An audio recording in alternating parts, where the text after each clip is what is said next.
it's Jenni Smith and welcome to this special festive episode of the Quiltfolk virtual show and tell. I hope that you all have a very happy holiday and get time to spend with family and friends. We're going to take a little trip around the globe to see some wonderful makes to celebrate this time of year.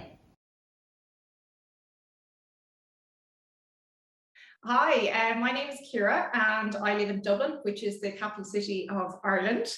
And I'm going to talk to you about my 2 advent calendars, which I have made for my nieces and nephews. So the first one, which is here on my right, I made 10 years ago for my eldest brother's 3 children.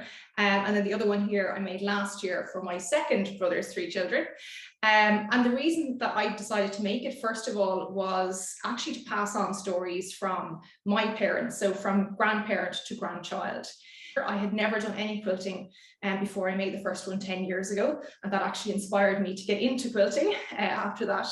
So there's kind of a big Christmas tree in the middle, which is very important. We all associate Christmas trees with Christmas, and of course all the little gifts down at the bottom.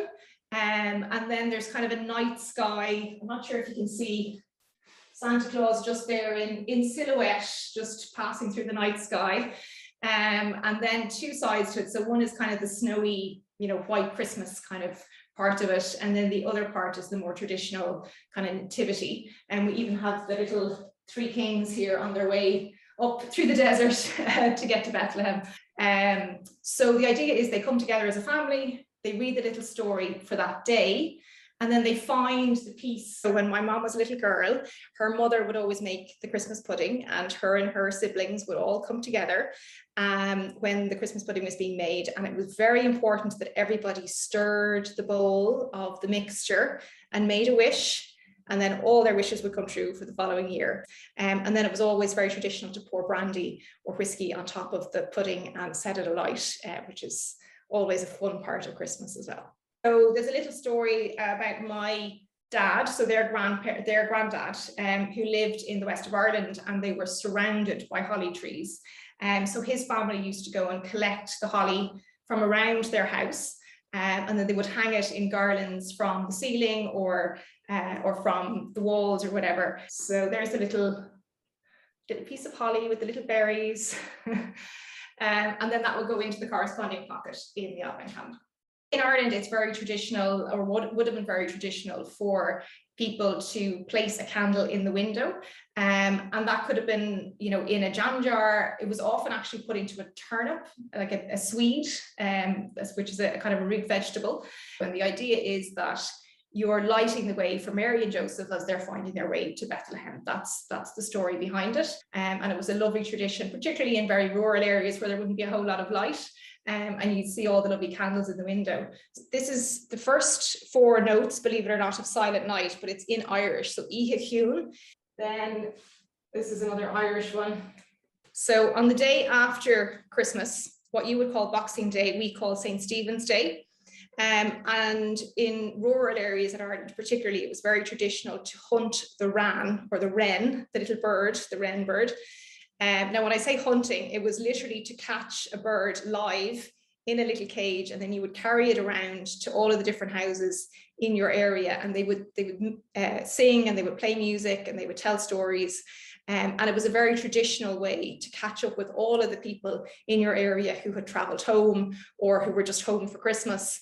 And it has continued as a tradition. They no longer look for the birds to include, but it has continued as a very traditional day for people to get together, particularly with friends who have travelled home for Christmas. I think anybody who creates, and particularly in this kind of quilting community, so much of it is about passing on, love or emotion to others, and really channeling that into what we make.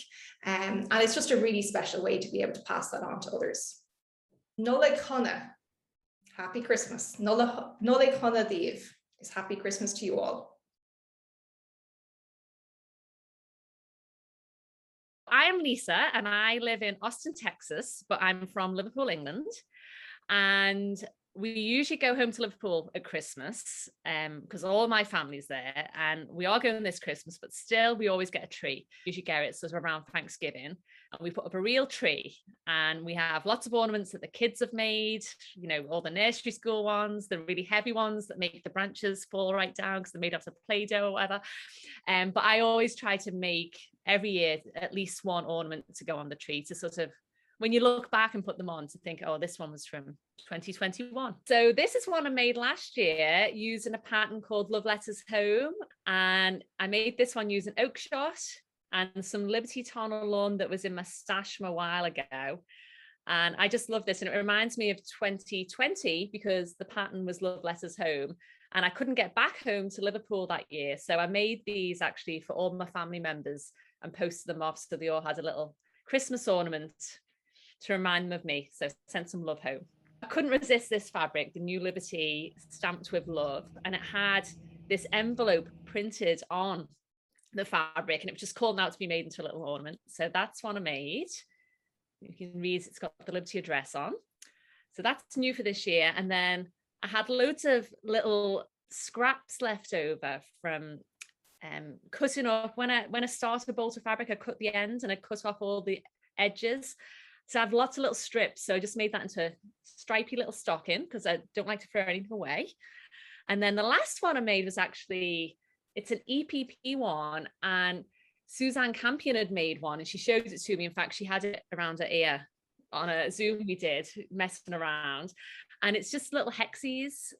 And then the other thing I make at Christmas, again, using Liberty fabric, is gift bags. So I like to do reusable gift bags. And these are just using a fat quarter, and they fit lots of different things. Obviously, bigger things, you need to use bigger fabric.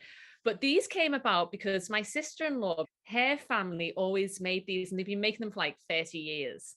And the idea is you make them at Christmas and you give your gifts in them, and then they get passed around the family, and you can pass them on to someone else, but you reuse them. And it's so much fun because down the line, you'll get one back that you've made and you'll see the same one. So it's, yeah, we love this tradition. The chances of a white Christmas in Texas are very low, seeing as it's going to be 80 degrees here today. But we did get snow last year. We got snow in February. We had a big freeze. So I guess it's not out of the question, but yeah, definitely very unlikely. Oh, I would say there is one other Christmas tradition in Liverpool. I don't know if this is just Liverpool, but I know that it's probably a lot of different places in England, but everyone in Liverpool likes to get new bedding for Christmas. They like to have fresh bedding on the bed. And back in the days of net curtains, everyone had to have new net curtains. And I know that from when we had the business, because customers would come in and they'd want new net curtains and they'd want new bedding for Christmas Eve. Yeah, so Merry Christmas and Happy New Year. Hope everyone has a healthy and happy 2022.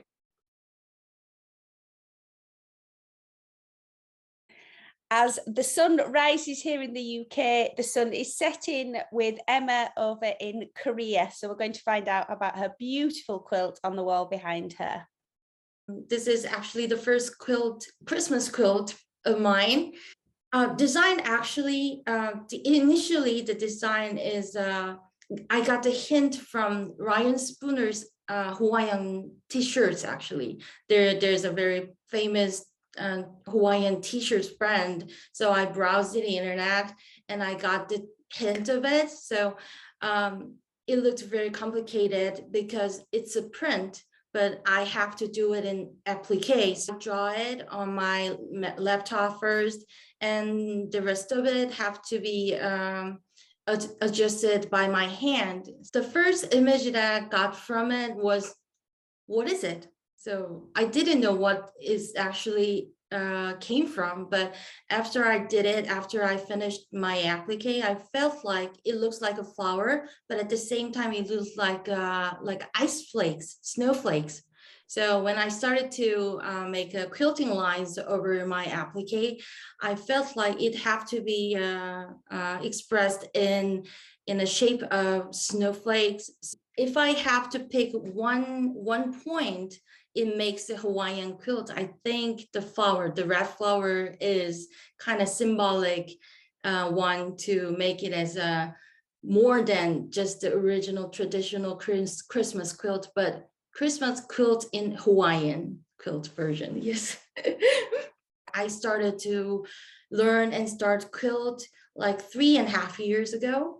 And thankfully, my mom is a kind of professional quilt instructor in Korea. So I was able to get much lessons and lots of tools and her lessons and experiences in just simple way. And she was such a nice and kind instructor. I think the most kind and loving instructor of all the world, I think. So she was so happy, and I was so happy to be her student, and she was glad to be my teacher as well. So that was how I started to get into the world of quilt. That the 25th December, the date of the Christmas. So it's not exactly long holiday in Korea because we celebrate only a day as a Christmas, but we are expecting another big holiday around January or February as a New Year's holidays. So that would be like a week if it is longest. So it'll be, I hope we can gather together in New Year's holiday this year. You know, doing quilt requires a lot of patience, of course, but I can see the progress. You know, it's more than visible progress. It's slow and sometimes very tiny progress, but it's very much visible. So I am patient, at the same time very eager to, you know, look forward to what's coming up next. That was the city. Actually, the city hall, in front of the city hall, Seoul, there's a Doksu Palace, a wonderful palace, a traditional one and beautiful. I think the most beautiful palace we have in Korea. So the Christmas tree is in front of Doksu Palace, also in City Hall. So that's a quite a marvelous place. Everyone's gathered together, and probably Illumination Festival was going on if there was no coronavirus. Yeah. You know, Christmas is it itself is a Christmas is in English. So Merry Christmas. You know, when you say Merry Christmas, but we can say in Korea, Merry Christmas is a little bit different pronunciation. Or 즐거운 성탄 되세요. Could be another one. Yeah. Thank you, Ciara, Leisa and Emma for those very special festive makes. Have a wonderful holiday, everybody. I will be back with the virtual show and tell in 2022, meeting more quilters across the world and bringing their stories to you. But until then, have a wonderful Christmas and a happy new year. Bye.